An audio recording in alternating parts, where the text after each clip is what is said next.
Suppose that we're asked to graph the equation 2y equals 6. Now you might say, well, Mark, that's easy. What we should do is find the x and y intercepts, plot them on the graph, and then draw a line through them. However, we can't do that in this circumstance.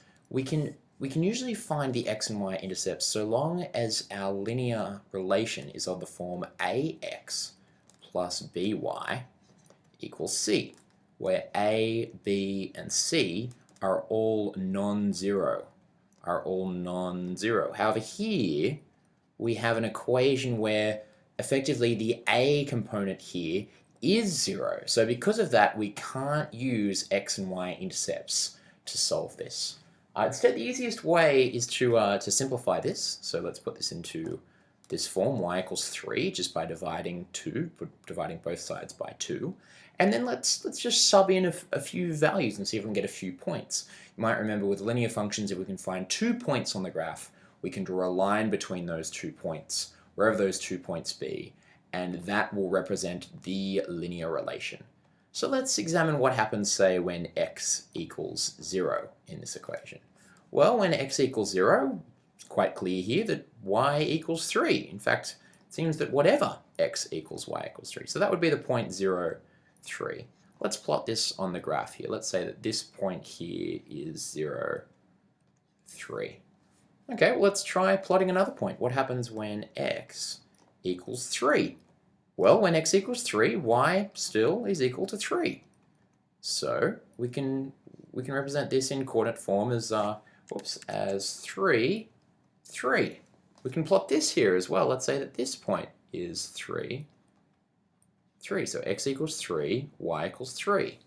Now we have 2 points, so we know that we could draw a line through here, but just for the fun of it, let's do one more. Let's examine what happens when x equals 5. Well, when x equals 5, this is getting repetitive. Y still equals 3.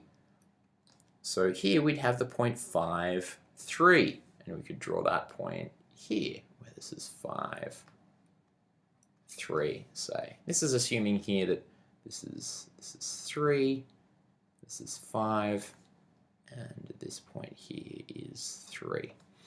So pretty much what we've discovered is that no matter what x value we put in here, we always get the same y value. We always get this y equals 3. So for this reason, we can draw a line through these points and discover what the graph of y equals 3 is. And it looks something like this. It's just a straight horizontal line that intercepts the y-axis at the 3, at y equals 3. Now, we can represent this as 2y equals 6. It's the same as y equals 3. It's exactly the same graph.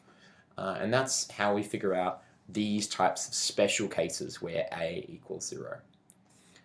You might encounter this exercise software, which asks you to solve this same question, 2y equals 6. Well, if that's the case, we drag these 2 points to move the line into the correct position.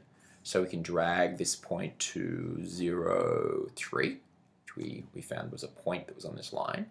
Let's drag this point to our second point, which was 3, 3. And sure enough, this line has been generated that is a horizontal line that intercepts the y-axis at y equals 3. So we'll check that answer, and sure enough, that's correct.